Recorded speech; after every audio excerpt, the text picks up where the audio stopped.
Hey, what's up guys? It's Jordan Anchor, and if you guys don't know, I'm the one that runs Seattle Yugioh channel.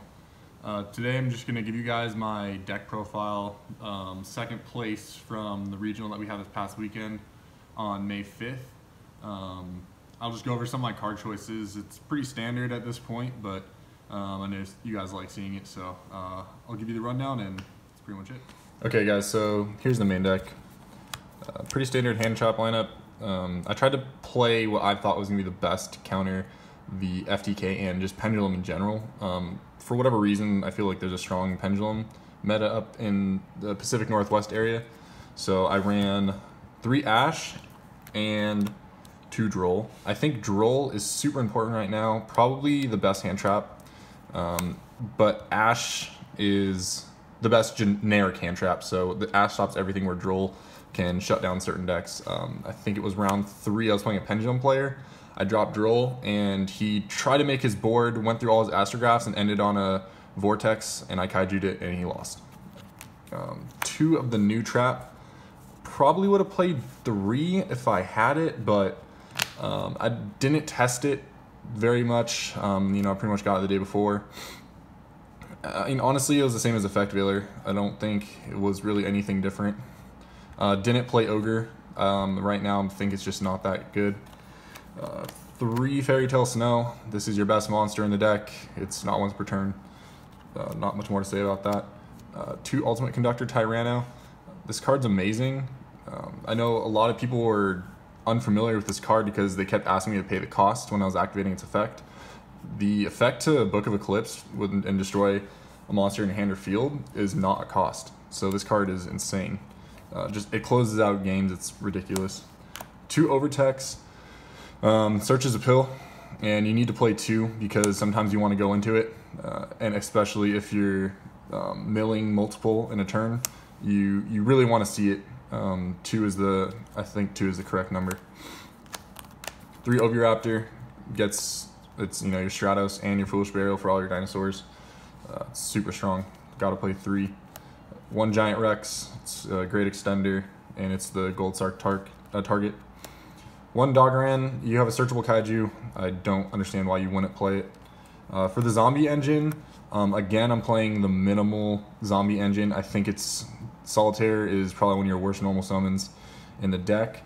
So only 2 of these guys and only 1 Unizombie. Currently in this build, I'm not playing Desires, so I don't have any chance to banish this. I'm always going to have access to it. 2 Mizuki. It's just a good floater. There was a couple games actually, where I Mizuki'd back in Ash, just to make basically a free Black Rose with Snow, and then continue my play from there. 1 Spirit Master. If Spirit Master was Dinosaur Plant, I would cut all the rest of the zombies. Realistically, I feel like this is the only reason I play this engine, is because you get the free pops off this guy, and it's ridiculous, especially with Omega. 3 Lone Fire. Gets you in your combo. That combo is unfair. The advantage you generate off that combo, if it doesn't get stopped, I don't see how you really lose games. 1 Darlington Cobra. It's part of the engine. You have to play it, unfortunately. 3 Scorpio. It's, again, part of the engine. You got to play it. And then the last plant was Glow Bulb. I played this in Spokane. Didn't play it the last Seattle Regional, and I played it again in this Regional. I just think that Trishula is such a strong card, and people honestly forgot how good it is because a lot of decks don't play it. Non-targeting banish from every zone is just completely unfair. Every game I resolved Trish, I won. So, playing this, it's, easy access to Trish, and then you also can get into Nat Beast, which is just crazy. Yeah, Nat Beast with a backed up Snow is, game in most situations. 1000 Blade. This guy put in so much work this regional. I was triggering its effect off every Trickstar burn, and it was just, a nuisance for every deck to deal with. 3 of these guys. 3 Pill. Before this, I was only playing 2. I've been testing 3 at locals, and it's one of the best cards you can drop after they Ash your Brilliant or some other play. Dropping a Pill and going to Conductor, you can steal games very quickly. 3 Fossil Dig. Again, I think the Dinosaur Engine is the strongest engine in this deck. You want to see it. 3 Brilliant Fusion.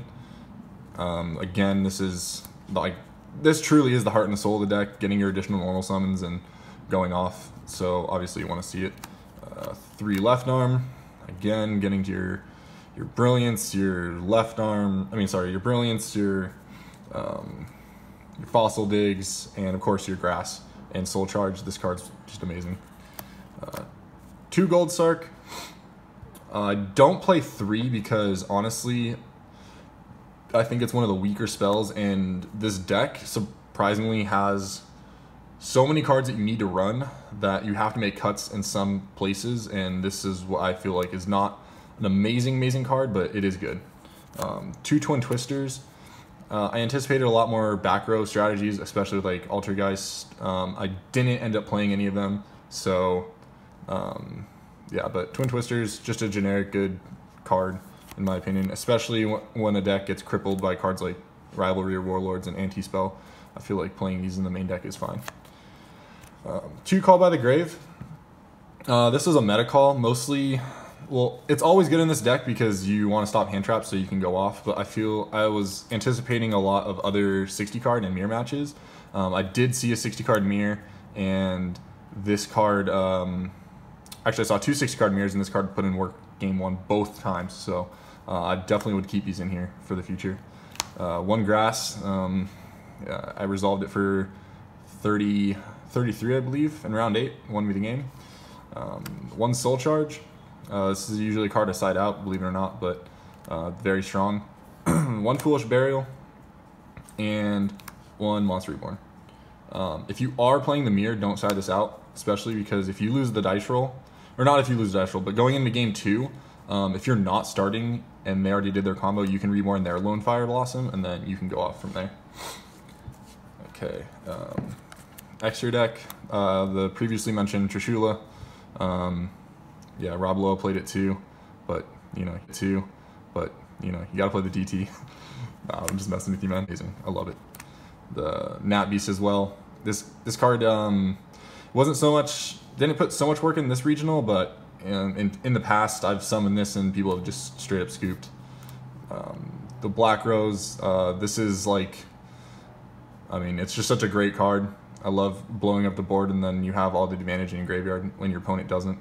The one game I lost, I did make a Black Rose against a Trickstar player, and I used up way too much of my resources, and he had 2 Reincarnations still in grave, so he was using his graveyard better than I was, and I ended up getting outgrinded. 1 Omega. The deck does not synchro that much, I believe, other than the hand traps. You're playing just Glow Up Bulb and Unizombie, so you don't really make that many synchro plays, so the 4 is plenty. You do play a lot of rank 4 XYZs because you play a lot of level 4 monsters. So Dolka, pretty good. Amaterasu is amazing. Didn't do anything this regional, but I love that card. Dweller. This won me both my 60 card matchups. I think it was round 6. I played another 60 card player, and he, for whatever reason, I asked him later, but he told me he was playing evenly matched. Something I don't agree with, but he allowed me to go first game 2 after I'd already won, and I just made this. And from playtesting this deck, I know that Dweller just beats this deck, so I ended up just basically stealing the win from him in that game 2, and then that was pretty much the match too. 1 Minerva. Honestly, this is probably the weakest card in the extra deck. It's just there when you need to get Snow off board, but in all honesty, this card could really be anything else. This actually should probably be the level 7, that Dawn Dragster, the new Shein card.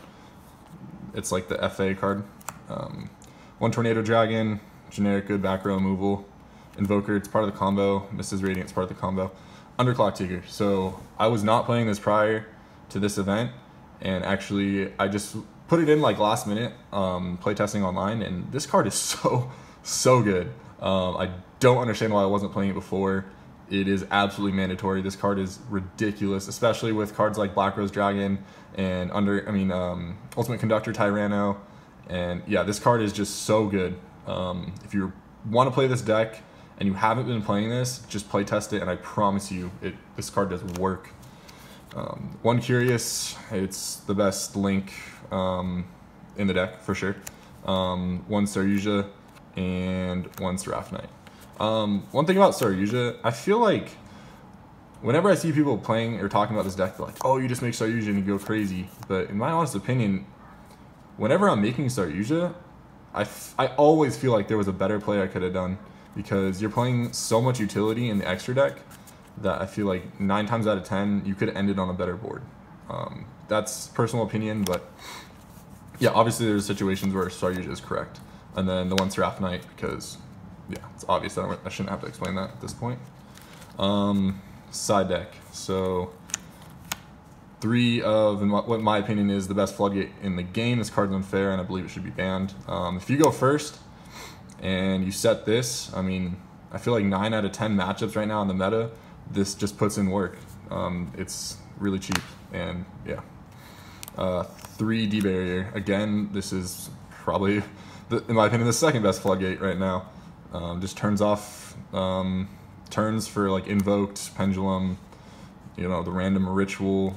It's a great side deck card really, because it stops so many matchups that you can't really prepare for, especially in a meta that is this diverse at like a regional level. 1 Borload. So I didn't main deck this, or I didn't like put it in my side deck, my main side deck, because through testing I realized I never made this. The only time I'd ever make it was against True Draco, and even then, like, I usually couldn't even get it out. So I was like, well, I'll just side it and see how it goes. And honestly, I did play a True Draco, and I didn't miss it. There was at no point in game 1 where I would have been able to make it, so it really didn't matter. I did want to have it though, just in case. And then your generic good board wipe with 2 other kaijus. Play this guy because he's Earth, combos off with Mrs. Radiant, and then play this guy because he's the weakest one. And then the last Twin Twister, just in case you play, you know, some rivalry back row deck. Was not playing evenly matched just because right now I feel like it's just not that strong. Decks that get hit hard but evenly matched are main decking Imperial Iron Wall, so chose not to do that. And then the last was Waking the Dragon. Yeah, at the time of the event, no one knew what this did, and I had Ultimate Falcon to go into. Yeah, so it's all over YouTube now. Everyone knows. But I did make this against, I was playing a True Draco player, I believe it was round 5, and he opened Pot of Duality, Pot of Desires, Demise, and he ended up with a masterpiece that was Spell Monster, 5 back row, and the field spell. And I opened my hand and I had like Impermanence, and you know, I had like a play or 2 that I could have tried, but ultimately I knew it was just his masterpiece was gonna pop it. And this was in game 3 and he hadn't seen it yet, so I literally just set it and passed turn. End phase he popped it, summoned this. He did not have skill drain on board and ended up winning. The one match I ended up losing, I set this against a Trickstar player in game 2 after losing round 1, or after losing game 1. We were in time, so I felt like I basically just make this, sit on this, and then get the draw. For whatever reason, he sided in kaijus, and I lost because of it, because I was, you know, I wasn't playing with card advantage. I just figured I can win off this card, you can't do anything. And yeah, I ended up losing that match, and that was the only match I lost. Shout out to that Trickstar player. And yeah, ultimately, Ultimate Falcon. Ultimately, I feel like this deck is super strong. Depending on the ban list, you know, it probably could still be a heavy meta contender towards the national season. And I love the deck, and I just want to thank all you guys for watching and subscribing. Please help me out. I'm trying to get to 100 subscribers. For whatever reason, YouTube does not allow you to make custom thumbnails for your videos, which I feel like would help me out so I can make some clickbait. So if you're not subscribed, please do that, and thank you very much.